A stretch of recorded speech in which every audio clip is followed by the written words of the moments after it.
പ്രിയമുള്ളവരെ, കുഞ്ഞുനാളിൽ വീട്ടിൽ വിരുന്നുകാർ വരുന്നത് വലിയ സന്തോഷമായിരുന്നു. വിരുന്നുകാർ വരുന്നുണ്ടെന്നറിഞ്ഞാൽ പിന്നെ അമ്മച്ചി എങ്ങനെയെങ്കിലുമൊക്കെ അവർക്ക് നല്ല ചായ കൊടുക്കാൻ, നല്ല പലഹാരങ്ങൾ കൊടുക്കാനായിട്ട് ഒത്തിരി കഷ്ടപ്പെടും.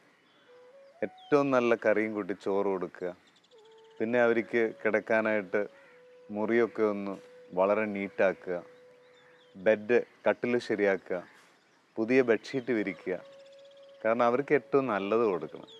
പിന്നെ പുതിയ സോപ്പ് വാങ്ങിക്കുന്നത് വിരുന്നുകാർ വരുമ്പോഴാണ്, പുതിയ തോർത്തെടുക്കുന്നത്. കാരണം എന്താ, അവർ വരുമ്പോൾ എല്ലാം നല്ലതുപോലെ ആയിരിക്കണം.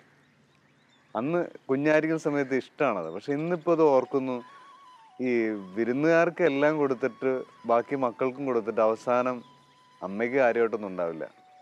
എല്ലാവരും കുറേയും കഴിയുമ്പോൾ കുറച്ചൊക്കെ ബാക്കിയുള്ളതൊക്കെ കഴിച്ച് എവിടെയെങ്കിലുമൊക്കെ ഉള്ള സ്ഥലത്തൊക്കെ ഒതുങ്ങിക്കൂടി ഉറങ്ങുന്ന അമ്മ.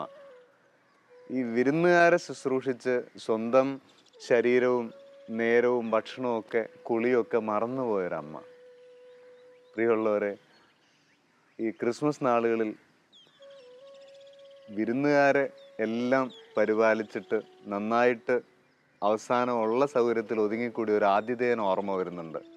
ബെത്ലഹേമിൽ ഈശോ ആതിഥേയനാണ്.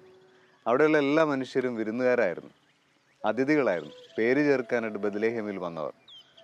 അവർക്കെല്ലാവർക്കും സ്ഥലം കൊടുത്തവൻ സത്രത്തിലും വീടുകളിലൊക്കെ ആയിട്ട് എല്ലാവർക്കും സ്ഥലം കൊടുത്തു. അവസാനം നല്ല ഭക്ഷണവും പാനീയങ്ങളും കൊടുത്തു. എല്ലാവരും സുഖമായി ഭക്ഷിച്ചുറങ്ങിയപ്പോൾ ആതിഥേയനായ ഈശോ ഉള്ള സ്ഥലത്ത് ഒരു കാലിക്കൂട്ടിൽ പുഞ്ചിരിച്ചുകൊണ്ട് കിടന്നുറങ്ങി. അത്രയും സുന്ദരമാണ് ക്രിസ്മസിൻ്റെ ഓർമ്മ. ഇത്രയേ ഉള്ളൂ. ഉള്ളത് കൊണ്ട് അല്ല, ഇല്ലായ്മയിൽ സംതൃപ്തിയോടെ ജീവിക്കുന്നതാണ് ക്രിസ്മസിൻ്റെ മെസ്സേജ്.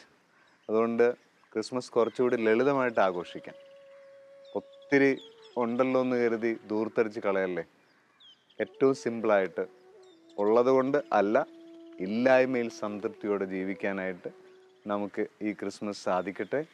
എല്ലാവർക്കും ആശംസയും പ്രാർത്ഥനയും.